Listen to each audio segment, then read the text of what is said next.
2024년 10월 7일 월요일 묵주기도의 복되신 동정마리아 기념일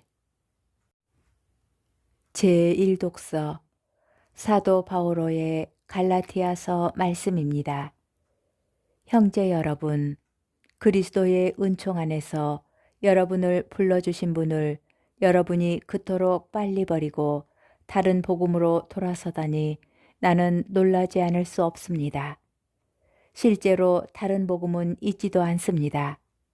그런데도 여러분을 교란시켜 그리스도의 복음을 왜곡하려는 자들이 있습니다. 우리는 물론이고 하늘에서 온 천사라도 우리가 여러분에게 전한 것과 다른 복음을 전한다면 저주를 받아 마땅합니다. 우리가 전에도 말한 바 있지만 이제 내가 다시 한번 말합니다. 누가 여러분이 받은 것과 다른 복음을 전한다면 그는 저주를 받아 마땅합니다. 내가 지금 사람들의 지지를 얻으려고 하는 것입니까? 하느님의 지지를 얻으려고 하는 것입니까? 아니면 사람들의 비위를 맞추려고 하는 것입니까? 내가 아직도 사람들의 비위를 맞추려고 하는 것이라면 나는 더 이상 그리스도의 종이 아닐 것입니다. 형제 여러분, 여러분에게 분명히 밝혀둡니다. 내가 전한 복음은 사람에게서 비롯된 것이 아닙니다. 그 복음은 내가 어떤 사람에게서 받은 것도 아니고 배운 것도 아닙니다. 오직 예수 그리스도의 계시를 통하여 받은 것입니다.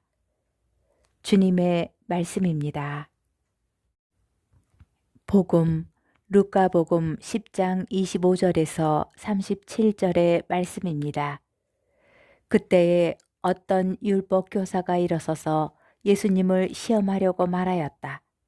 스승님, 제가 무엇을 해야 영원한 생명을 받을 수 있습니까?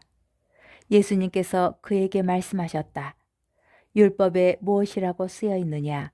너는 어떻게 읽었느냐? 그가 내 마음을 다하고 내 목숨을 다하고 내 힘을 다하고 내 정신을 다하여 주 너의 하느님을 사랑하고 내 이웃을 너 자신처럼 사랑해야 한다 하였습니다. 하고 대답하자 예수님께서 그에게 이르셨다. 옳게 대답하였다. 그렇게 하여라. 그러면 네가 살 것이다. 그 율법 교사는 자기가 정당함을 드러내고 싶어서 예수님께 그러면 누가 저의 이웃입니까? 하고 물었다. 예수님께서 응답하셨다. 어떤 사람이 예루살렘에서 예리코로 내려가다가 강도들을 만났다. 강도들은 그의 옷을 벗기고 그를 때려 초 죽음으로 만들어 놓고 가버렸다. 마침 어떤 사제가 그 길로 내려가다가 그를 보고서는 길 반대쪽으로 지나가 버렸다. 레위인도 마찬가지로 그곳에 이르러 그를 보고서는 길 반대쪽으로 지나가 버렸다. 그런데 여행을 하던 어떤 사마리아인은 그가 있는 곳에 이르러 그를 보고서는 가엾은 마음이 들었다. 그래서 그에게 다가가 상처에 기름과 포도주를 붓고 싸맨 다음 자기 노새에 태워 여관으로 데리고 가서 돌보아 주었다. 이튿날 그는 2데나리온을 꺼내 여관 주인에게 주면서 저 사람을 돌보아 주십시오. 비용이 더 들면 제가 돌아올 때에 갚아드리겠습니다. 하고 말하였다. 너는 이 3사람 가운데에서 누가 강도를 만난 사람에게 이웃이 되어주었다고 생각하느냐? 율법교사가 그에게 자비를 베푼 사람입니다. 하고 대답하자 예수님께서 그에게 이르셨다. 가서 너도 그렇게 하여라. 주님의 말씀입니다.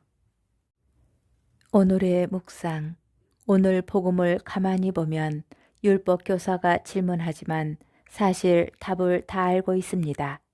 예수님께서는 복음의 다른 곳에서도 하느님을 사랑하고 이웃을 사랑하는 것이 가장 큰 계명이라고 말씀하시는데 오늘 복음에서는 하느님을 사랑하고 이웃을 사랑해야 한다고 말하는 이가 예수님이 아니라 율법 교사입니다.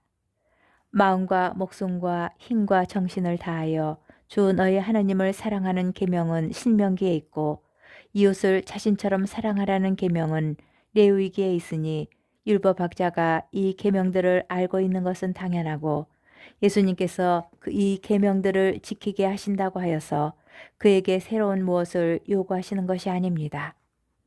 그러나 여기에서 누가 저의 이웃입니까? 라고 다시 묻는 것은 그가 어제 우리가 묵상한 것처럼 규정이 없어도 규정보다 더 나아가는 삶을 사는 사람은 아니라는 것을 보여줍니다. 그는 이웃의 범위를 한정하려 합니다. 그는 사마리아인을 이웃으로 여기지 않았습니다. 이웃의 범위가 정해지면 그 안에서만 계명을 지키려 하였습니다. 법을 최대한으로 지키는 것이 아니라 최소한으로 지키는 것입니다. 예수님께서는 그에게 그렇게 하여라. 그러면 내가 살 것이다. 라고 말씀하십니다.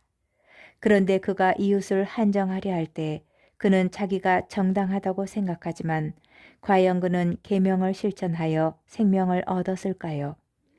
마지막에 그는 강도에게 이웃이 되어준 이는 그에게 자비를 베푼 사람이라고 말하고 예수님께서는 그에게 가서 너도 그렇게 하여라 라고 말씀하십니다. 그는 영원한 생명에 이르는 길을 알고 있었습니다. 우리가 이미 알고 있는 계명들을 진심으로 실천한다면 우리는 살 것입니다.